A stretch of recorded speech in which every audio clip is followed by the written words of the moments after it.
செய்திகளுக்கு அப்பால் நிகழ்ச்சியில் மீண்டும் உங்களை சந்திப்பதில் மகிழ்ச்சி. வணக்கம். ஒட்டுமொத்த யாழ் மாவட்டம் மட்டுமல்ல, வடக்கு கிழக்கு ஒட்டுமொத்த உலகிலேயுமே பெரும் பேசுபொருளாக இருக்கக்கூடிய விடயம் என்னவென்று சொன்னால், யாழ் பல்கலைக்கழகத்தின் சித்த மருத்துவ பீடத்தின் பேராசிரியரான தயாலினி திலீபரனினுடைய மரணம் தொடர்பில் தான் பல பேச்சுக்கள் இடம்பெற்றுக் கொண்டிருக்கின்றன. பலர் சட்ட ரீதியாக பேசுகிறார்கள், பலர் சமூக பொறுப்போடு பேசுகிறார்கள், இன்னும் சிலர் ஆதங்கத்தோடு பேசுகிறார்கள், இன்னும் சிலர் இது நடந்துவிடக் கூடாது என்கின்ற எதிர்பார்ப்போடு பேசிக் கொண்டிருக்கிறார்கள். ஆனாலும் இது தொடர்பில் பல விடயங்கள் இன்று வரைக்கும் விடை தெரியாத வினாக்களாகவே தொடர்ந்து கொண்டிருக்கின்றன. ஒரு விதத்திலே பலரையும் மிரட்டக்கூடிய சட்ட பயங்கரவாதத்தை ஆங்காங்கே சிலர் கைகளில் தூக்குவதும், சட்ட பயங்கரவாதத்தை வைத்துக் கொண்டு ஒட்டுமொத்தத்தில் எல்லோரையும் அடக்க நினைக்கின்ற ஒரு போக்கு என்பது இது தமிழ் சமூகத்தில் அண்மை காலத்திலே எழுந்திருக்கக்கூடிய மிகவும் ஓர் ஆபத்தான விடயமாக சமூக ஆர்வலர்களும் மனிதுரிமைகள் செயற்பாட்டாளர்களும் கூறிக்கொள்கிறார்கள். அதன் ஒரு கட்டமாக பல்வேறுபட்ட விடயங்கள் இதற்குள் விவாதிக்கப்படுகின்றன.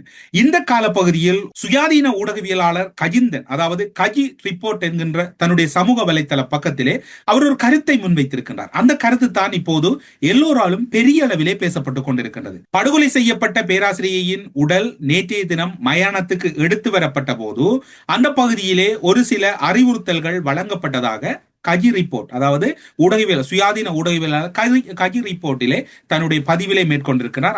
அந்த வகையில் நேற்றைய தினம் சடலம் அடக்கம் செய்வதற்காக மயானத்துக்கு கொண்டு வருவதற்கு ஏற்பாடுகள் செய்யப்பட்டன. அந்த வகையில் செய்தி சேகரிப்பதற்காக குறித்த சுயாதீன ஊடகவியலாளர் கஜி அவர்கள் அந்த பகுதிக்கு செல்லுகின்றார். அதன் பின்னர் அவ்விடத்துக்கு வந்த குறித்த சட்டத்தரணி அங்கே புகைப்படங்களோ காணொலிகளோ பதிவு செய்ய வேண்டாம் என்று கூறினார். அப்படி எடுத்தால் கைது செய்யப்பட வேண்டி ஏற்படும் என்றும் விளக்கம் அளித்தார். அதன் பின்னர் சடலம் மயானத்துக்கு கொண்டு வரப்பட்டது. சந்தேக நபரான பெண் போலீஸ் பாதுகாப்புடன் அழைத்து வரப்பட்டு இறுதி மரியாதை செலுத்தப்படுவதற்கு அனுமதிக்கப்பட்டார். அதன் பின்னர் சந்தேக நபரை போலீசார் அழைத்து சென்றனர்.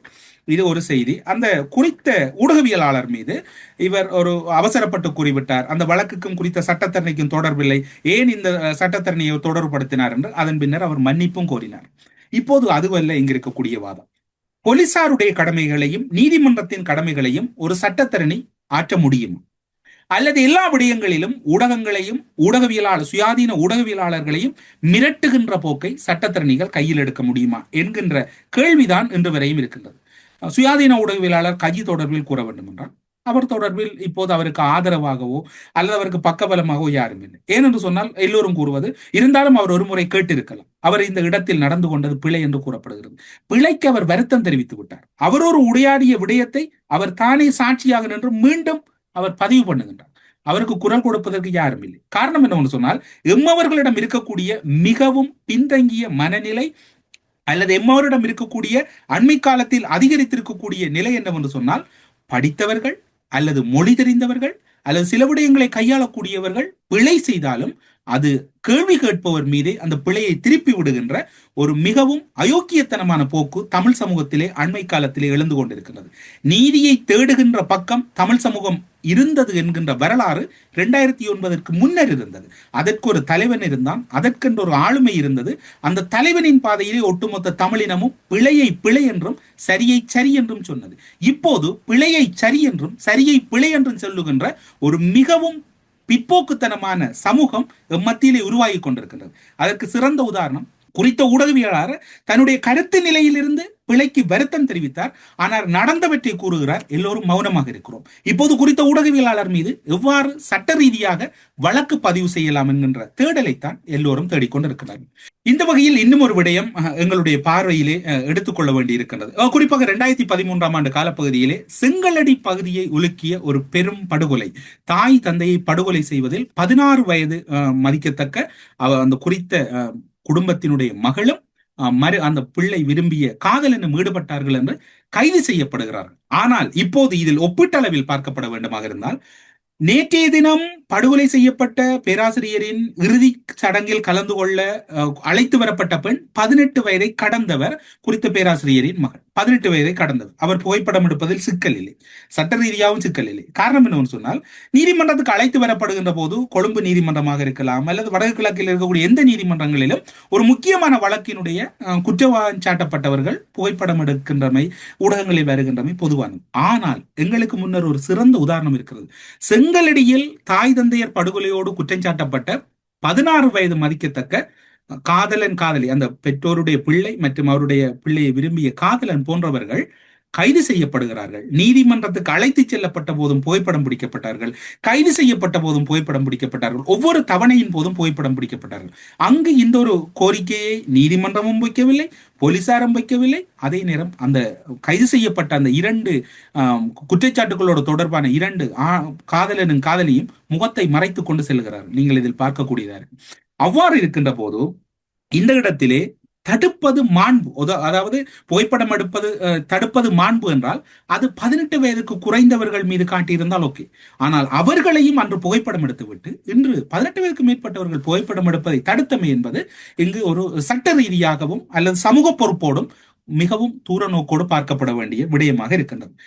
இது இவ்வாறு இருக்கின்ற போது இலங்கை வரலாற்றில் இதுவரை காலமும் கொலை சந்தேக நபர் மறியலில் இருக்கும் போது அவரது உறவினரான இரத்த உறவாக கருதப்படக்கூடிய தாய் தந்தை அல்லது அவர் வழி சொந்தங்கள் யாரும் இறந்திருப்பார்களேயாக இருந்தால் நீதிமன்றத்தில் முன் அனுமதியை பெற்று சிறைச்சாலை உத்தியோகத்தர்கள் அழைத்து செல்வது இலங்கை சட்டக்கோவையின் ஏற்பாடு.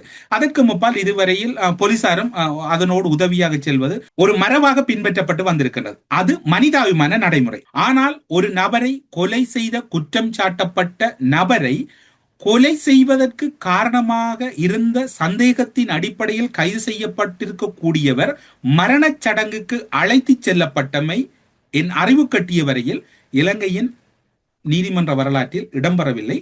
இந்த குறித்த சம்பவத்தோடு தொடர்பான, அதாவது கொலை செய்யப்பட்ட நபர் மீது சந்தேகத்தின் அடிப்படையில் கைது செய்யப்பட்டிருக்கக்கூடியவர் அழைத்து சென்றமை இங்கு என்னுடைய அறிவு கட்டிய வரையில் அவ்வாறு இருக்கவில்லை. கொலைக்கு காரணமானவர் என்ற சந்தேகத்தின் அடிப்படையில் கைது செய்யப்பட்டவரை அழைத்து செல்லுகின்ற போக்கில்லை. என்ன காரணம் என்றால் சட்ட ரீதியாக சில காரணங்கள் முன்வைக்கப்படுகின்றது. பிரதான காரணம் சந்தேக நபரின் பாதுகாப்பு. குறித்த சந்தேக நபர் பாதுகாப்பு கருதி அழைத்து செல்லப்படுவதில்லை. யாரை அவர் கொலை செய்தார் என குற்றஞ்சாட்டப்பட்டாரோ அவரது மரணச் சடங்கில் அழைத்து செல்வது வழக்காறு. இது வழக்காறு, சட்டம் அல்ல, வழக்காறு அல்ல. எனவே யாழில் நடந்தது நீதிமன்ற கட்டளையா அல்லது நீதிமன்ற கட்டளை இல்லாதபடின் போலீசார் எதேச்ச அதிகாரத்துக்கு செயற்பட்டனரா அல்லது இது தொடர்பில் யாழ் போலீசார் அல்லது யாழ் மாவட்ட போலீஸ் தலைமையகம் இது தொடர்பில் முறையான விளக்கம் வழங்க வேண்டிய கடப்பாடு இருக்கின்றது. இது போலீசாரின் நியாயாதிக்கத்துக்கு உட்பட்டது. மேலும் சட்டத்தரணி ஒருவருக்கு நீதிமன்றத்தில் மட்டும்தான் அவருடைய கடமை அல்லது வேலை இருக்கின்றதை ஒழிய வீதியில் அல்ல. வீதியில் அல்லது பொது இடத்தில் அவர் ஒரு சாதாரணமான பொதுமகனாக கருதப்படுவார். அவ்வாறு நீதிமன்ற நியாயாதிக்கத்துக்கு உட்பட்டு ஒரு சமூக மட்டத்தில் பிரதானமாக பேசப்படுகின்ற ஒரு விடயத்தை சட்டத்தரணி நீதிமன்றத்துக்கு வெளியில் கையில் எடுப்பாராக இருந்தால் அதில் பல உள்நோக்கங்கள் கற்பிப்பதற்கு வாய்ப்பு இருப்பதாக கூறப்படுகிறது. இது தொடர்பில் பொதுமக்களாகிய நீங்களே முடிவெடுத்துக் கொள்ளுங்கள். படுகொலை செய்யப்பட்ட பேராசிரியரின் மரணச் சடங்கில் கலந்து கொள்வதில் அவர் குற்றஞ்சாட்டப்பட்ட மகள் கலந்து கொள்வது தொடர்பில் நீதிமன்றம் ஏதாவது அறிவுறுத்தல்கள் அல்லது அது தொடர்பிலான ஏதாவது கட்டளைகள் பிறப்பிக்கப்பட்டிருக்குமாக இருந்தால் மதிப்புக்குரிய நீதிமன்றம் தொடர்பில் யாரும் விமர்சிக்கவோ அல்லது அது தொடர்பில் கருத்துக்கள் தெரிவிப்பதோ பொருத்தமற்றது, அதனை கூறுவது முடியாது என்று சொன்னால் நீதிமன்றம் ஏதோ ஒரு அடிப்படையில் அதனை செய்திருக்கு. அது இங்கு நீதிமன்றத்தினுடைய நிலைப்பாடு எங்கு இந்த செய்தி பதிவேற்றப்படும் வரைக்கும் எங்கும் தேடிய போது கிடைக்கவில்லை. இது நீதிமன்ற நியாயாதிக்கத்துக்கு உட்பட்ட விடயம். இப்போது கூறியது நீதிமன்றத்தில் முன் அனுமதி பெறப்பட்டிருக்காவிட்டால் அது போலீசாரின் சட்ட ரீதியான செயற்பாடா அல்லது சட்டவிரோத செயற்பாடா என்பதை வடமாகாணத்துக்கு பொறுப்பான பிரதி பொலிஸ்மா அதிபர் அலுவலகம் தெளிவுபடுத்த வேண்டும் பொதுமக்களுக்காக. என்ன காரணத்தின் அடிப்படையில் என்றால் இது ஒரு பொது நல வழக்காக பார்க்கப்படுகிறது. சமூக மட்டத்தில் ஒரு பெரும் அதிர்வலை ஏற்படுத்தியிருக்கக்கூடிய விடயத்தில் நீதிமன்றம் தன்னுடைய நியாயாதிக்கத்துக்கு உட்பட்டு கடமைகளை செய்கின்ற போது போலீசார் இந்த விடயத்தில் எவ்வாறு நடந்தார்கள் என்பதை போலீசார் தரப்பு தெளிவுபடுத்துவது காலத்தின் கட்டாயம். கொலை செய்யப்பட்டவர் ஒரு தாய், கைது செய்யப்பட்டு போலீஸ் காவலில் தடுத்து வைக்கப்பட்டிருப்பவர் மகள், மகளின் தாய்க்கு விருப்பம் இல்லாத மருமகனும் தான் போலீஸ் காவலில் தடுத்து வைக்கப்பட்டிருக்கிறார்கள். இது யாழ் மாவட்டத்தில் மட்டுமல்ல, ஒட்டுமொத்த ஈழதேசம் புலம்பெயர்ந்த நாடுகளிலும் கூட ஒரு பெரும் பேசு பொருளாகவும் ஒரு அதிர்வலையாகவும் மாறி இருக்கின்றது. கொடூரமான முறையில் தாய் கொலை செய்யப்பட்ட குற்றச்சாட்டில் தொடர்புடைய விரிவுரையாளரின் மகள் குறித்த மரணச் சடங்கில் கலந்து கொண்டமை சட்ட ரீதியான விவாத பொருளாக என்று மாறி இருக்கிறது. இந்த கலந்து கொண்டது சரியா பிழையா, கலந்து கொண்டதை அழைத்து வந்தது யார், யார் இல்லை என்கின்ற விவாதமாக மாறி இருக்கிறது. எனவே இது தொடர்பில் வடமாகாண பிரதி போலீஸ் மா அதிபர் பொறுப்போடு பொதுமக்களின் நலனை கருத்தில் கொண்டு இந்த விடயத்தை ஒரு தனிப்பட்ட நபரின் விவகாரமாக அல்லது ஒரு தனிப்பட்ட குடும்ப விவகாரமாக பார்க்காமல் இது ஒரு சமூக பிரச்சனையாக பார்த்து இது தொடர்பில் கருத்து சொல்ல வேண்டியது போலீசாரின் தலையாய கடமை. இந்த விடயத்தில் போலீசார் மௌனம் காப்பது என்பது மக்கள் மத்தியில் ஒரு பெரும் விமர்சனமாக தொடர்ச்சியாக இருந்து கொண்டிருக்கின்றது. இன்னும் ஒரு விடயம் இருக்கின்றது. அதாவது குற்றவாளி தீர்ப்பளிக்கப்படும் வரை அவர் சந்தேக நபராகவும் நிரபராதியாகவும் தான் அவரை கருத வேண்டும் என்பது நீதிமன்றத்தினுடைய நிலைப்பாடாக இருக்கிறது என்று சட்ட விதிகள் கூறினாலும் இப்படி ஒரு மரணச்சடங்கில் குற்றஞ்சாட்டப்பட்டவர் கலந்து கொண்டமை இலங்கை வரலாற்றில், அதாவது தாயை கொலை செய்த மகள் கலந்து கொண்டது, அல்லது குறிப்பாக தென்னிலங்கையிலும் கூட தந்தையை கொலை செய்த மகன், மனைவியை கொலை செய்த கணவர் என்றெல்லாம் பல வகையில் வழக்குகள் இருக்கிறது. கலந்து கொண்டமை இதுதான் முதல் முறை என்றும் கூட கூறப்படுகிறது. சில வேளை அதில் முரண்நிலைகள் இருக்கலாம், வேறு எங்கும் கலந்து கொண்டிருக்கலாம். நாம் தேடிய வகையில் வடக்கு கிழக்கில் இது ஒரு முதலாவது நிலையாக பதிவாகிறது. புகைப்படம் தொடர்பில் இன்னும் ஒன்று விடயம் தெளிவுபடுத்தலுக்காக சட்ட ரீதியாக பேசப்படுகிறது. ஏதாவது நிபந்தனைகள் விதிக்க வேண்டுமாக இருந்தால் நீதிமன்றத்தை பொறுத்தவரையில் குற்றச்சாட்டுகளோடு தொடர்பான அந்த பெண் அல்லது அந்த காதலன் காதலி தொடர்பில் நீதிமன்றத்தை பொறுத்தவரையில் சில கட்டுப்பாடுகளை விதிக்கலாம், அறிவுறுத்தல் வழங்கலாம், ஆலோசனை, ஊடகங்களை சந்திக்காதீர்கள், இந்த விடயம் தொடர்பில் கருத்துக்களை கூறாதீர்கள், இந்த விடயம் தொடர்பில் வெளிப்பரப்பிலே ஒரு விவாத பொருளாக மாற்றாதீர்கள் என்று இவ்வாறு அழைத்து செல்லுகின்ற போது அறிவுறுத்தல் வழங்கலாம். மாறாக அவ்வாறு நீதிமன்ற விசாரணையை கருத்தில் கொண்டு பொதுவான கட்டளையை கூட நீதிமன்றம் விடுக்கலாம். இவ்வாறான சூழ்நிலையில் சுதந்திரமான விசாரணைக்கு ஏதுவாகத்தான் இந்த விடயங்களை கையாளும். ஆனால் நடைமுறைப்படுத்தப்படுகின்ற சட்ட அமுலாக்கல் துறையின் கடமை, அதனை நடைமுறைப்படுத்துறது சட்டத்தரணையின் கடமை இல்லை. நீதிமன்றம் இவ்வாறான ஒரு விடயத்தை வரையறுக்குமாக இருந்தால் அதனை கூறுவது என்பது நீதிமன்றத்துக்கு சட்ட அமுலாக்கல் துறைக்கு பொறுப்பாக இருக்கக்கூடிய போலீசாராக இருக்கலாம், அல்லது கைதிகளை அழைத்து வருகின்ற போது சிறைச்சாலை ஊழியர்களாக இருக்கலாம். அதனை கையில் எடுப்பது சட்டத்தரணிகளின் கடமையில, அது சட்ட அமுலாக்கல் துறை தான் அதில் பொறுப்பாக இருக்கின்றது. இதுவும் சட்ட ரீதியாக மிகவும் நுட்பமாக பார்க்கப்பட வேண்டிய விடயம். எம்மில் இருக்கக்கூடிய மிகவும் ஒரு பின்தங்கிய நிலை என்னவென்று சொன்னால், சில விடயங்களை பற்றி பேசுவதை தவித்து விடுவோம். இதை நாங்கள் ஒரு கொசிப் பண்ண விடுவோம். இந்த விவகாரத்தை பேசுவதால் என்ன நன்மை இருக்கிறது என்று விடுவோம். இப்போது ஈரான், அமெரிக்கா, இஸ்ரேல் இடையில் ஒரு பெரும் போர் நடக்கின்றது, அதற்குள் சென்று விடுவோம் என்போம். நாங்கள் இப்போது எங்களுடைய சமூகத்தை நல்வழிப்படுத்தக்கூடிய பொறுப்பு நிலையிலிருந்து அனைவரும் தவறி விடுகிறோம். என்ன தவறு இடம்பெற்றாலும் அந்த தவறிலிருந்து நாங்கள் கூறுகின்ற ஒற்றை வசனம், இந்த விடயத்தை கூறி எங்களுக்கு என்ன பிரயோசனம் இருக்கிறது? அரசியல் கட்சிகளை தொடர்பில் கூறுங்கள் என்றால், அரசியல் கட்சிகளை பற்றி நாங்கள் கதைத்து என்ன பிரயோசனம் இருக்கிறது? இப்படியான ஒரு மரணம் இடம்பெற்று விட இது தொடர்பில் உங்கள் நிலை, இதை பற்றி நாங்கள் கதைத்து என்ன பிரயோசனம் இருக்கிறது? இப்படியாக எல்லாவற்றையும் தட்டி கழித்து சென்றுதான் இந்த சமூகம் இன்று ஒரு பெரும் அறத்தோடும் உண்மையோடும் நேர்மையோடும் பல சமூகங்களுக்கு எடுத்துக்காட்டாக வாழ்ந்த தமிழ் சமூகம் இன்று இந்த அளவு நிலைக்கு வந்ததுக்கு காரணம், சமூகத்திலே தங்களை தலைவர்கள் என்றும் தங்களை சிவில் சமூக பிரதிநிதிகள் என்றும் தங்களை கற்றறிந்த சமூகம் என்றும் கூறிக்கொண்டிருக்கக்கூடியவர்களும் தங்களை முக்கியமான நபர்கள் அல்லது தாங்கள் இந்த மக்களை வழிநடத்த வந்த மத தலைவர்கள் என்று கூறிக்கொண்டிருக்கக்கூடிய மாண்பற்றவர்களின் செயல்கள் தான் இந்த இனம் இந்த நிலைக்கு வருவதற்கு காரணம். 2009க்கு பின்னர் ஒரு மனிதன் கூட இந்த இனத்தினுடைய இருப்பையும் இந்த இனத்தினுடைய மாண்பையும் கட்டி காப்பாற்ற வேண்டும் என்கின்ற பொறுப்பு நிலையோடு பயணிக்கவில்லை. அந்த பொறுப்பு நிலையோடு பயணித்த ஒரே ஒரு மகான் இருக்கின்றார். அவர் என்றால் வேறு யாரும் அல்ல, அமரத்துவம் அடைந்த மன்னார் மறை மாவட்டத்தினுடைய முன்னாள் ஆயர் ராயப்பு யோசேப்பு ஆண்டகை. அவர் அரசியலிலும் எப்படி மக்கள் இருக்க வேண்டும் என்று விரும்பினார், அரசியல் தலைவர்கள் எப்படி இருக்க வேண்டும் என்று விரும்பினார்.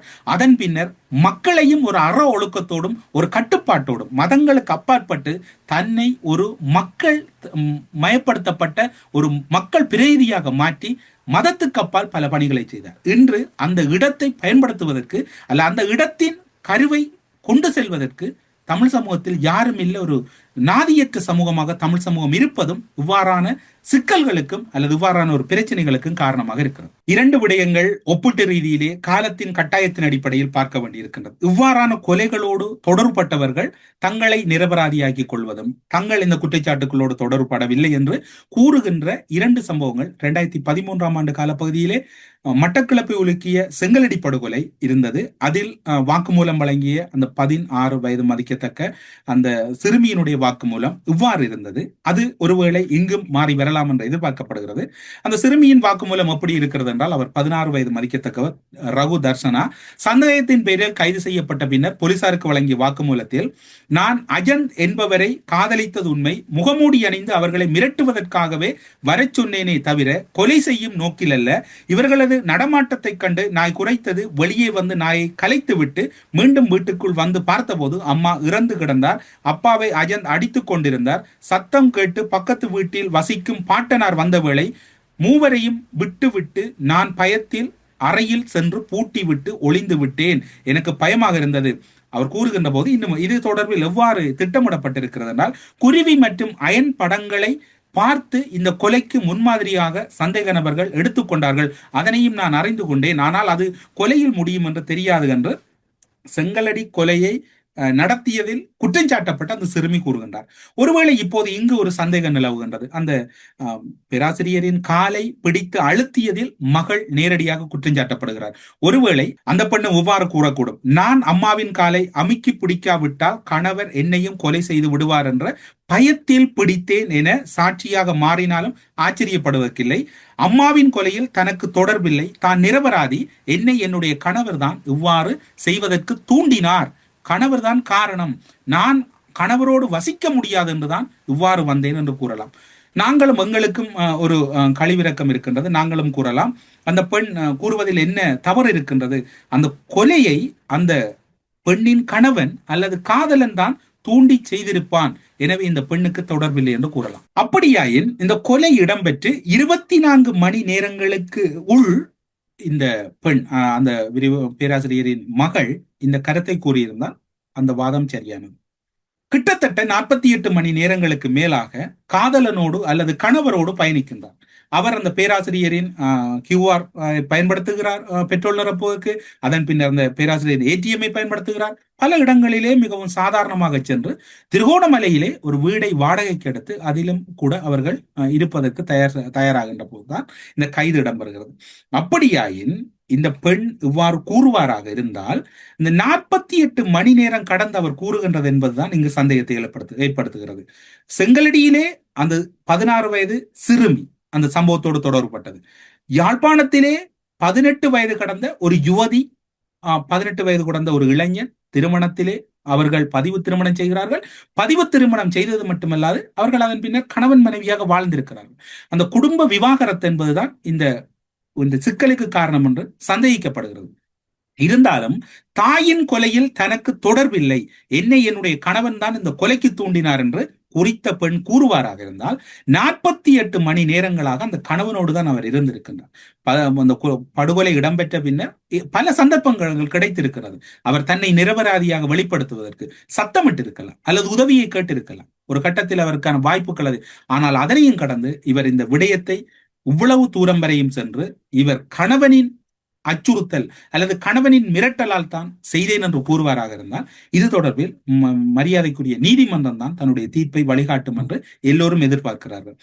செங்கலடி விவகாரத்திலே தன்னுடைய காதலன் மிரட்டுவதற்காக வந்தார், கொலை செய்வார் என்று தனக்கு தெரியாது என்று அந்த காதலி கூறுகிறார். இங்கு என்ன நடக்குமோ தெரியாது. இது ஒரு எமது ஊடக பார்வையில் நாங்கள் முன்வைக்கக்கூடிய ஒரு சந்தேகமாக இருப்பது.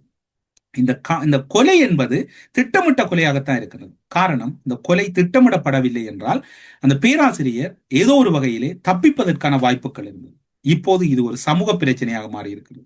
குடும்ப பிரச்சனை இல்லை, இது ஒரு சமூக பிரச்சனையாக மாறி இருக்கிறது. யாரும் குடும்ப பிரச்சனை, தனிநபர் பிரச்சனை என்று இதனை கடந்து செல்ல முடியாது. ஒவ்வொருவருக்கும் பொறுப்பு இருக்கின்றது. பொறுப்போடு பொறுப்பாக அனைவரும் நடக்க வேண்டிய காலம் இது. மத தலைவர்கள் இதனை கடந்து செல்ல முடியாது, கண்டுகொள்ளாமல் இருக்க முடியாது. சமூக தலைவர்கள் கண்டுகொள்ளாமல் இருக்க முடியாது. அரசியல் தலைவர்கள் கடந்து செல்ல முடியாது. சமூகத்தில் இருக்கக்கூடிய மதிப்பாய்ந்தவர்கள் அனைவரும் இந்த விடயம் தொடர்பில் விவாதிக்காமல் இருக்க முடியாது. இன்று ஒரு இடத்தில் நடந்தது என்பது இந்த செங்கலடி விவகாரத்துக்கு முறையாக முற்றுப்புள்ளி வைத்திருந்தால் இவ்வாறான நடத்தை புரள்கள் தொடராது. 2009 பின்னர் பல விடயங்கள் அதிகரித்துக் கொண்டிருக்கின்றன. இன்னும் பல விடயங்கள் கொத்து கொத்தாக இருக்கின்றன. தொடர்ந்து விவாதிக்கலாம். இந்த விடயத்தை பேசுவதில் பலரும் தயங்கிக் கொண்டிருக்கிறார்கள். இது ஒரு கொசிப்பானது. இதனை பேசுவதை தவிர்ப்போம் என்று இது சமூகத்துக்கு வழிகாட்ட வேண்டிய பொறுப்பு ஒரு பொறுப்பான ஊடகமாக எமக்கு இருக்கின்றது. அந்த வகையில் ஐபிசி தமிழ் டிவியின் பொறுப்பு நிலையிலிருந்து இந்த கருத்தை சமூக மட்ட பார்வையோடு சமூகத்தில் இருக்கக்கூடிய அக்கறைக்காக அல்லது தமிழ் சமூகத்தினுடைய ஒழுக்க விழுமியங்களோடு வாழ்ந்த சமூகத்தினுடைய மிக உன்னதமான நிலையை உணர்ந்து இந்த கருத்தியலை இதில் முன்வைத்திருக்கின்றோம். எனவே அனைவரும் பேசுங்கள். இந்த விடயம் இனி இடம்பெறக்கூடாது. சமூக மட்டத்தில் ஒழுக்கத்தோடு மக்கள் வாழ வேண்டும். ஒருபோதும் வன்முறையை கையில் எடுக்கக்கூடாது. நீதிமன்றங்களின் அறிவுறுத்தல்களையும் சட்டம் ஒழுங்கையும் பின்பற்ற வேண்டும். ஒருபோதும் வன்முறைகள் எதற்கும் தீர்வாகாது. எனவே இவ்வாறான செயற்பாடுகள் இனி வருகின்ற காலத்தில் இடம்பெறக்கூடாது என்கின்ற ஒரு பெரும் நம்பிக்கையோடு இந்த செய்திகளுக்கு அப்பால் நிகழ்ச்சியிலிருந்து உரிமையோடு உங்களிடமிருந்து விடைபெற்றுக் கொள்கிறேன். நன்றி, வணக்கம்.